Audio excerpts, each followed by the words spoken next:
Nu, mano technikos jėgos perdavimas nuo variklio iki galinio tilto kaip ir į pabaigą.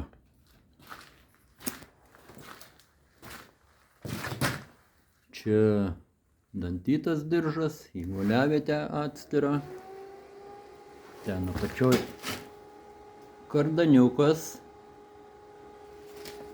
Su greičių dėžė sujungta irgi kardaniuku. Greičių dėžės originali mova nuimta, ištekinta 3 guoliams mova, kad per minivėlinų nekraipytų, šlicai išfrizuoti.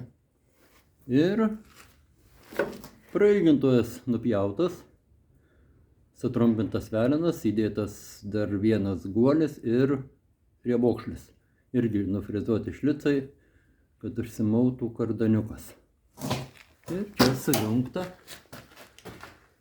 su tiltu. Čia dar dėsis suportas stabdžiams.